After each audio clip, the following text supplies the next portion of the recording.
అండి. హాయ్. ప్రస్తుతం రేవంత్ రెడ్డి పరిపాలన ఎలా ఉందండి? బాగుందండి. ఓకే. అయితే ఇప్పుడు ఈయన తీసుకొచ్చిన పథకాలు కానీ, ఈయన తీసుకొచ్చిన విధానాలు కానీ ఎలా అనిపిస్తున్నాయి మీకు? నాకైతే బాగానే అనిపిస్తుంది. ఇచ్చిన మాట మీద అయితే ఉన్నాడు. ఒకేసారి చేయాలంటే కొత్త ఎక్కింది కాబట్టి కొంచెం టైం పడుతుంది.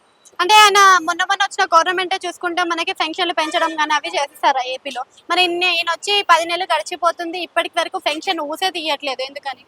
చేస్తాడు మొన్నదాకా రైతు బంధు అవన్నీ, మళ్ళా రుణమాఫీ అంశం ఉంది. అంటే ఇచ్చే పెన్షన్ కూడా సరిగ్గా ఇవ్వట్లేదని వృద్ధులు చాలా ఆవేదన పడుతున్నారు కదా. వస్తాయండి, ఖచ్చితంగా వస్తాయి. మాట మీద ఉంటారు. మాట మీద అంటే ఏ విధమైన మాట మీద అంటాడని చెప్తున్నారు? ఎందుకంటే 2 లక్షల రుణమాఫీ చేసి ఉంటే అది సాధ్యం కానిది అది. కానీ రేవంత్ రెడ్డి చేసి చూపెట్టాడు. ఇంతకుముందు గవర్నమెంట్ బీఆర్ఎస్ గవర్నమెంట్ ఉన్నప్పుడు విడతల వారి చేస్తుంది, మనకు వచ్చినట్టే తీసుకున్నట్టు అనిపించలేదు. అందుకే అయితే ఇప్పుడు హైడ్రా సిస్టమ్ ని ఆపేయమని హైకోర్టు ఇచ్చింది కదా మరి.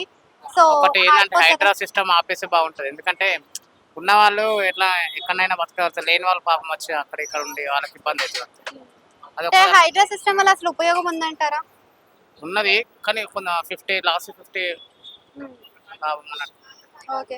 అంటే ఇప్పుడు ఇప్పుడు ఆపేస్తున్నారు కదా, ఆపేయడం వల్ల మరి కూలిపోయిన ఇళ్ళకి మరి సమాధానం చెప్తారంటారా మరి? చెప్తారు, ఖచ్చితంగా చెప్తారు. ఎందుకంటే పాపం బీద వాళ్ళు అక్కడ వచ్చి కట్టుకుని ఉన్నారు కదా, వాళ్ళకి వేరే కాడ ఉన్నాయి.